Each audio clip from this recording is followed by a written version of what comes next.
Welcome to Visualize, the podcast where collaboration fuels change. I'm your host, Chris Baker, and each week we'll explore incredible connections between nonprofits, businesses, and the community. This is a space where we highlight inspiring partnerships, uncover strategies for creating meaningful impact, and share stories that show how working together can make all the difference. Whether you're a nonprofit leader, a business owner, or someone just passionate about building connections, this podcast is for you. Welcome back to Visual Eyes. Today I have a very special guest from Goodman Jewish Family Services of Broward County, short for Goodman JFS. Morgan, how are you today? I'm well. Thanks for having me. Excellent. This is exciting. Thank you. So the first thing we're going to start off with is specifically, can you share your journey and what inspired you to become more involved with Goodman JFS and helping Broward County? Sure.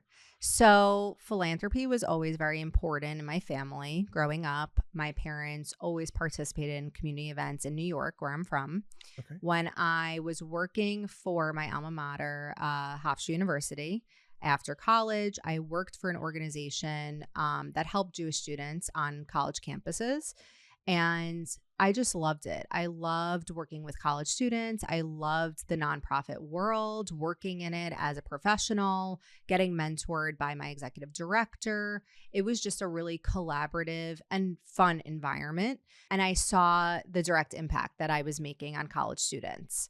I had the opportunity to move down to South Florida and worked at the University of Miami Hillel in Miami. And so that's how I came to South Florida. When I moved to Broward County, I had the opportunity to work for Goodman Jewish Family Services. So I've always been in the fundraising, development, events, marketing sort of realm and putting on events to basically raise funds for the organization.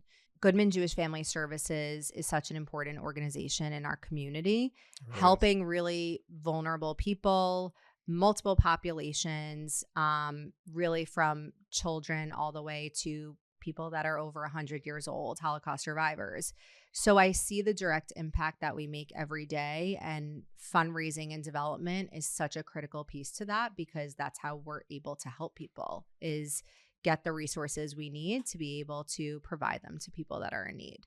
That's how I got involved, and Broward has really welcomed me with open arms. There's a lot of New Yorkers down here, so I feel right at home. But it's really an amazing community. It's very diverse. There are a lot of very philanthropic, giving people in this community that want to do better and want to do good. And so we're fortunate to be able to meet those people if they want to make an impact and work with us. That's fantastic. No, and I actually, we've worked together on one project in the past, and I've been so grateful to see what you guys can do for the community. And it's not just for the Jewish community, it's for everybody. And That's true. Was something that really kind of was inspiring, because what you guys have started is just so incredibly important and valuable for this community to really thrive. So thank you very much for joining this cause and being here today again. So I want to talk a little bit about a couple of your programs that you did. One of the ones that you mentioned was the Holocaust Survivor Assistance Program. And then we also would love to talk about Joseph's Path Disability Services. And so let's start there, and then we can talk a little bit more about other collaborations. Great. So the Holocaust Survivor Assistance Program is personally very meaningful to me. My grandparents escaped the Holocaust. They fled France right before the war and came to New York. And that's really how my father's side of the family grew up. That was a big part of our family's upbringing and our family's story.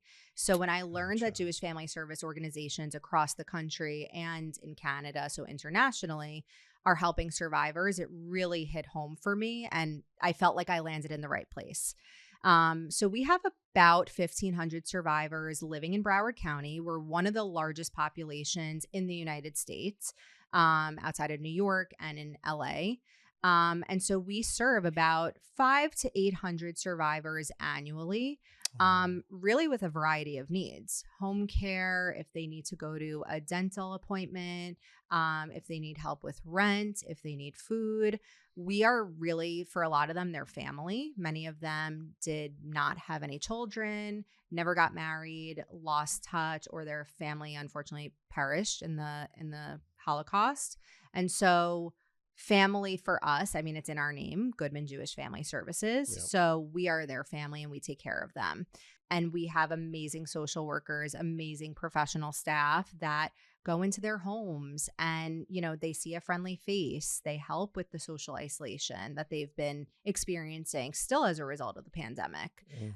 So we do a lot of luncheons for them. We do a lot of activities. We really just to try to make them live their lives with dignity, independence, and live the rest of their lives, with hope and just be happy. So that's really a goal for us with that program.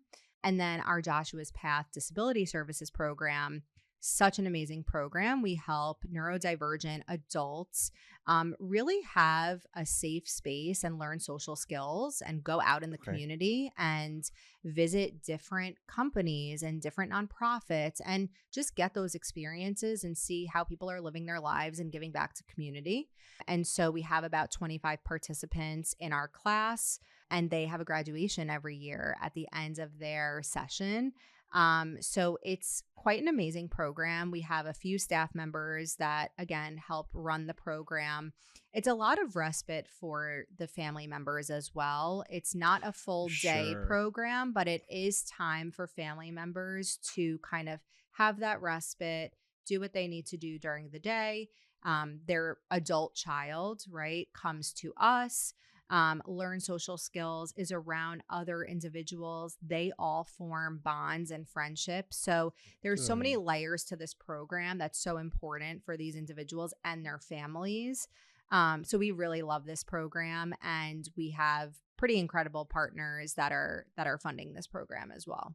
Can you tell any of a success story that happened through Joseph's Path that kind of can help and inspire other people in the community to really look at this program? Yeah, I mean, there's a few that come to mind.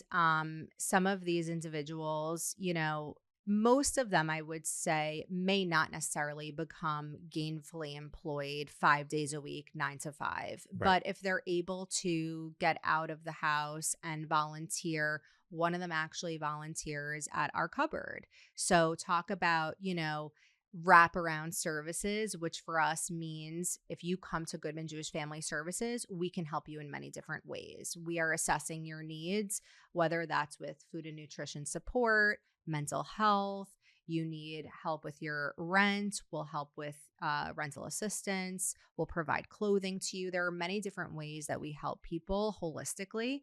And so we had a client in our Joshua's Path program who now helps out at our cupboard, at our food pantry. So he's there multiple days a week.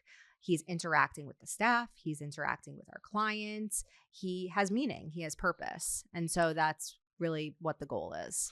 So I know a little bit more than maybe a lot of other people about Goodman JFS. And the couple different things that you brought up was the cupboard and Rat Pack. So can you talk a little bit more about that before we go back to collaboration? Just because we bring that up, let's have that conversation now. But. Sure. So Goodman Jewish Family Services, I like to describe it as kind of an umbrella where we have about 12 different programs underneath our brand. So Rack Pack Clothing Closet is one of our programs, and the Dorit and Benjay Janae Cupboard is another one of our programs. The cupboard is a food pantry. It's a choice food pantry. So we're not giving anyone just a standard box of non-perishable goods. Right. They can come in. It's by appointment. It's confidential. It looks like a grocery store where they can shop. They can choose their items. We help them select different items based on nutrition needs and, whatever needs they have. We have a social worker that also works with them in terms of other needs, whether that be rental assistance, whether that be clothing from the Rack Pack clothing Yeah. closet. So again, we are wrapping ourselves around someone and looking at all of their individualized needs, so that when they leave us, they have everything they need. They're self-sufficient and they can move on from us. That's really our goal, is to enable people to live self-sufficiently and independently. So the cupboard is amazing. That's where we are unique. It's a choice food pantry where people can come in and it's confidential. They're the only client in our food pantry at a time. The Rack Pack clothing closet is also one of my favorite programs because it's just such a phenomenal program, and the way that it's set up, you guys went there You did. and it looks like a boutique. I mean, it's so well done, thoughtful in terms of how they separate out clothing for different genders and sizes and family sizes. And it really is completely free to clients. They can come to us whether they had a house fire, unfortunately, and lost everything and need clothing. We see a lot of different families, individuals, different stages of life where they're going through crisis or a challenge, and they just need to rely on us for that, one thing that they need. So the clothing closet, we have baby items, we have suits for men if they're going on interviews, professional clothing for women if they're going on interviews to hopefully get jobs, shoes, I mean, everything in between. We really try to make it like a boutique and like a great experience for our clients. It's also confidential and it's a choice closet. So our staff there, they also try to help style the clothing for clients so that when they do get the clothing from us, they can wear an item in multiple different ways. And feel good about themselves, because that's really important for us. The dignity piece is very important, and the respect piece. So when I was at the Rack Pack, one of the best things that happened was we got the whole tour of the entire space. But I remember hearing a story, specifically from Daryl, that was some of the racks were actually built as a collaboration effort. And I think that was amazing that was one way that another company could give back and collaborate with Goodman JFS in a different way, because it's not always about money. Sometimes there's other opportunities that we have. So that's kind of coming back to the collaboration aspect. Besides that, what other kind of collaborations have you guys experienced with either other nonprofits or for-profits that you could maybe share some stories on? That's a great one. I love that story that Daryl tells. Shout out to Daryl. She's amazing. One collaboration that I can think of that has worked really well for us is we collaborate with Consolidated Credit. So we provide financial literacy classes and opportunities for people that come to us for our financial assistance program or workforce development program, so that they're learning things that may be common knowledge for us. Budgeting, I mean, simple, that they don't really teach you in school. Well, unfortunately, they don't. You're kind of learning as you go. And if you didn't have that guidance or mentorship or learning, we're providing that to clients, again, to help them and give them the tools that they need to be self-sufficient and eventually move on from us. Now, there will always be people like Holocaust survivors, for example, who are aging, who may not have family, who have a lot of needs as they age in place, who will be with us for a long time, right? Yeah. But for the majority of people that come to us because they're in a crisis or experiencing life's many challenges, we want to help them and be a stop along their journey. So the financial literacy courses with Consolidated Credit have been phenomenal. Their professionals come in and work with our clients. And again, that's such a basic, budgeting and understanding just financials at a basic level is so crucial for people to be able to live. It was so interesting. I was just at an event on Friday for women in distress, and they were just having the same conversation because it digs so deeply into how people can get trapped in these unsafe situations because they don't have the information. So I'm glad that there also is more opportunities for people to learn financial literacy. That's very important. Very important. And I mean, just connecting with other nonprofits in Broward County who are doing similar work, we certainly have our lane. We're a social service organization. We help people with, I would say, 3 primary areas: basic needs services, so Yeah. food, clothing, shelter; behavioral health and trauma support. So our social workers are trained from a person-centered, trauma-informed approach. So really, trauma is what we do well. That's our bread and butter. And then Holocaust survivor and older adult support. Those are our 3 lanes. Now, there are thousands of nonprofits, I think, in Broward County. Yep. And so we know we can't do it all. And so partnering with those for-profit companies like a Consolidated Credit or other nonprofits like a Feeding South Florida, who provide food to our cupboard, they're so critical in making this work happen and delivering goods and services to people in need. I think of another one, the city of Miramar. We've been partnering with them. Despite having Jewish in our name, we do serve the broader community. And Right. that's something that people don't fully understand. We were created as a nonprofit to first serve the needs of the Jewish community. But as the Broward community evolved, we have too, and we are serving other populations. So the city of Miramar looked to us because we receive an influx of food to our food pantry. Our food pantry is kosher, and we primarily provide kosher food to people keeping kosher or Jewish individuals. But all of the food that we get that is not kosher, we partner with other organizations who need that food. So there's a lot of sort of bartering going on and sharing resources in Broward County with a lot of the food pantries. And so the city of Miramar were able to provide that food to their residents. Awesome. And so that's been an amazing partnership that has grown over the last year. We do a few distributions with them annually, and they've really embraced us and welcomed us into their community. So it's a lot of connecting and understanding where there's gaps in resources and then where we could fill those gaps. Sure. One of the other things that I know that when we were filming at the cupboard for you on our first video that we worked with you,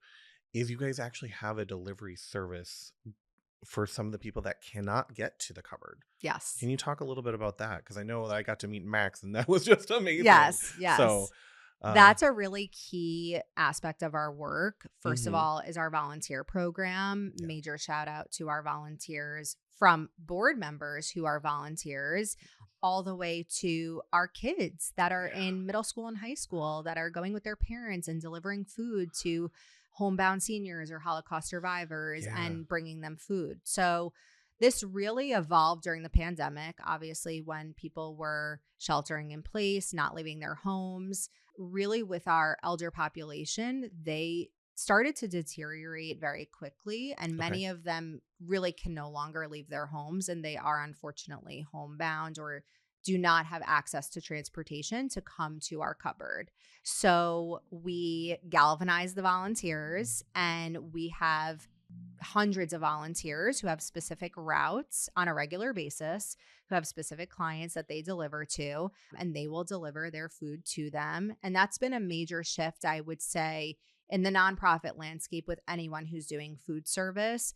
You have to be doing delivery at this point because there are so many people who do not have access to transportation or who cannot leave their homes. And so that's a major component of our service delivery, is the food delivery on a regular basis.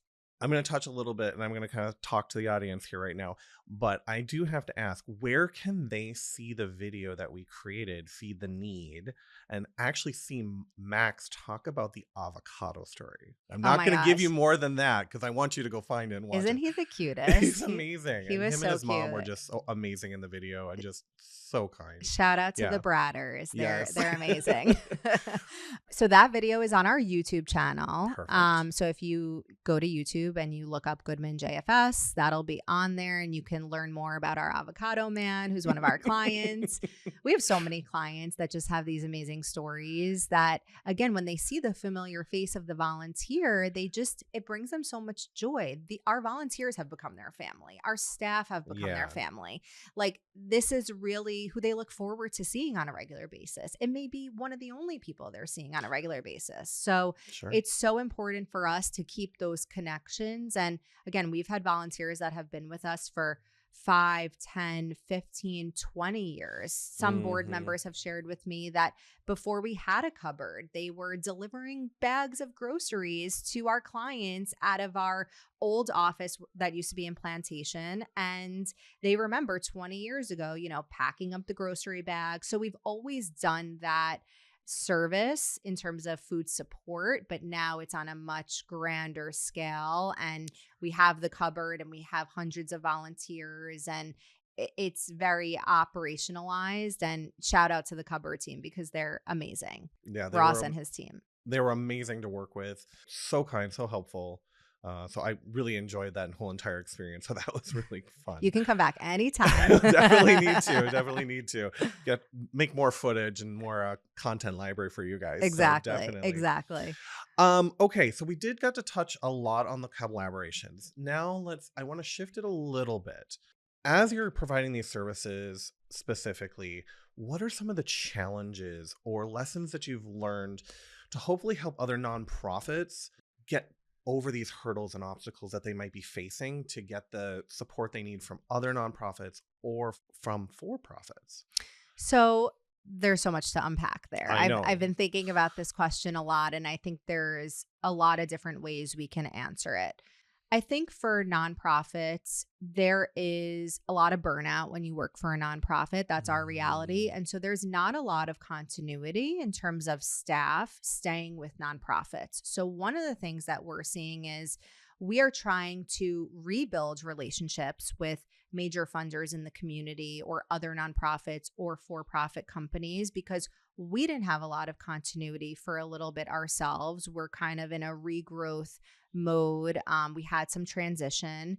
We've had our amazing CEO, Randy Coleman, now for 3 years. I've been here almost over a year at this point. Yep. So the ship is stable, but for many nonprofits, we see that transition and it impacts collaboration and partnerships. It does. So that's the first thing in terms of challenges. Nonprofits, try to retain your staff, be good to your staff, be gentle with your staff. It's hard work.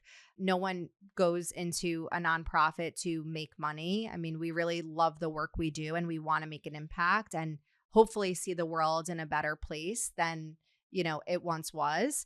So that's the first thing. And then I think the second thing for nonprofits in terms of collaboration is just continued awareness about who does what. What is your lane in your nonprofit and your service provision, and have people understand that. And then when they are unable to provide a service or do something for their clients or their community, look to another partner and put the ego to the side about that and say, you know what, we can't handle this. This is not something we do. This is not core to us.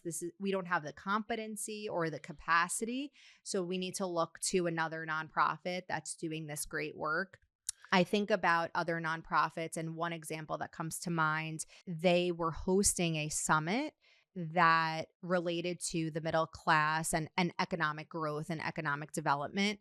And because we have Jewish in our name, some people may think we only serve the Jewish community, but we do serve the broader community. And this event happened to be on one of our high holy days, Rosh Hashanah. Okay. So that is a day that is like a Christmas. That is one of our highest holy days of the year, where you have a lot of Jewish individuals that are not working or leaving work early. It's really our day to rest and observe. So we felt like we didn't have a seat at the table because we couldn't attend the event. And so again, it's just awareness about cultures and backgrounds and who's doing what, who's good at service provision, and just trying to be more inclusive, which is so hard to do because you have so many different populations and diverse backgrounds, and there's always a holiday or there's always something. So planning is not perfect, but just to kind of keep that top of mind in this space and be aware of it. So I think that's very good advice, because sometimes that we're just like, okay, I'm going to pick this date because it's the best for us. Taking a little look and like, okay, is this a holiday? Is it affecting anyone else? Right. And then even if you have to keep the same date, at least you're reaching out maybe beforehand and letting them know, hey, I'm sorry, this is the only date that works for us. We would love to have, you represented there, but we understand it's also not a specific date that you make could be. But having that conversation keeps the collaboration alive. Exactly. And then one of the other things that you kind of brought up is, for smaller nonprofits, staying in their mission and not mission drifting. Mission creep. Yes. It's one of the conversations. I was just at an amazing panel, and they were talking about mission drift, like, and to kind of explain it, I'm probably going to explain it wrong, but basically, if you have a specific mission, your niche, where you're really going to focus your time, and then something else comes along that could be there, but it's just a little outside your mission, don't take it on. Try to help, like you said, go find the people that can really handle it, and then find a way to collaborate, because I think that that's the most important piece, is bringing the bigger picture into place. And like you said, don't have the ego about it, because that honestly could be the next step to really getting you to grow even further. Because now, if you are a small nonprofit, you're a 1-person, 2-person show, and now you're working with Goodman JFS, you've got a whole entire team backing you up, because they're like, oh, we don't handle your niche, but we can handle this area. It's a perfect partnership. So it takes such thoughtful leaders to be able to say that and say, you know what, we're going to look to another organization that's doing that well and collaborate with them and partner with them. Correct. So, and we work every day very hard to do that as well. We know what our lane is, and we know what we do well and where we want to spend our time based on the needs. And so, yeah, nonprofits definitely need to, I think, work harder at that, work that muscle a little bit in terms of staying mission focused and not having the mission creep. Yeah, no, I completely agree. And I think that honestly is so valuable of information. So I can't wait to get this episode out to share, because honestly, I think if we can bring the leaders together in such a way that they can actually do more good on a bigger scale, we're all going to love Cloud9, because their statement, like, when nonprofits thrive, communities rise. So I'm saying a huge shout out to I love Cloud9. that. It's an amazing tagline. I love that. And it's so true. Yep. Because as the nonprofits do more and do better, the whole community rises. So huge shout out to Cloud9. Loved working with you guys in the past as well. And so I think this is an excellent opportunity to bring leaders together, find the collaboration efforts that work, and then we can always just grow. Like, that is why we're here. 100%. So that's fantastic. All right. So looking ahead, what are some of the strategies that you guys have in store in Goodman JFS that you're going to help bring to strengthen Broward County? So one of the areas that we're really looking at is our aging population here. I mean, we have a very large senior population in South Florida, primarily Broward County. So how we can strengthen really services for seniors and grow that area and support them, again, as they age in place, as they need more resources. Good. The affordability crisis is only getting worse, especially here in South Florida, as people continue to move here in kind of just droves. And so fast. It's really, increasing the rise of costs and everything. I mean, affordable housing is a really big issue in this county. And so we're really looking at services to support those individuals. So that's a really big area for us, as well as food and nutrition support. If you don't have 3 meals a day and you're not fed, how are you able to go to work? How are you able to do anything else? That's a really important aspect for us. And really just case management in terms of just, again, helping people from a holistic approach, individuals that are in crisis, that need mental health support, to try to get them to live more self-sufficiently and really integrate with society. So those are a lot of the key areas that we're looking at in terms of, our work in the foreseeable future. And also we have 4 locations right now. So we are kind of distributed around Broward County. the geography of this county is challenging, and how can people get to different sites? And one of the things that we imagine may be helpful for people is having a one-stop shop, a physical one-stop shop, co-locating our Rack Pack clothing closet and our cupboard, and having a workforce development staff member there to really help people, again, get what they need, give them the tools to succeed and move on from us. So those are the things that we're looking at. And again, more collaboration with the for-profit community, especially individuals, companies. Right now with what's going on in the world, there's a lot of uncertainty with funding for nonprofits. That's a really big issue that we're facing that keeps me up every single day, and and all of us, nonprofit leaders. But it's the individuals that can really make a difference, and we depend on them. I mean, our donors, our supporters, they're our lifeline, and we just need more of them to know who we are, understand what we do, and really to see the tangible impact that we're making so they feel good about it. With that statement, like, we're talking about the uncertainty of everything right now. It's so hard. I just put out an article on LinkedIn why storytelling at this moment is so critical. So important. Because now you have to start reaching the average individual, the workers, to help, maybe get that extra $5 a month from each person could make a huge difference. Huge difference. And the way to, get that information to them is the right story. Yep.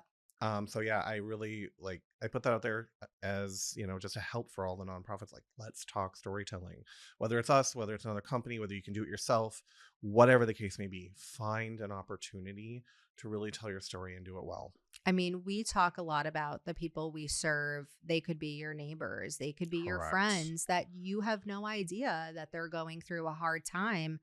We have a donor right now. Here's an amazing story. She was a client of ours. She came to the cupboard, and she was a client of Rack Pack. And we helped her for probably about 2 months. She lost her job. She was going through a difficult time with her family, a lot of financial uncertainty. And after we helped her, she got a job, and we kind of didn't hear from her for a little bit. She called me and said, I'm running this successful e-commerce makeup company that I really want to give back to you guys because you helped me so much. And I was shocked. I mean, I was shocked to get that call that she was so grateful for our help, and she now wants to give back to us. Like, she was a client and then became a donor, and she's giving back to us on a regular basis through her e-commerce platform.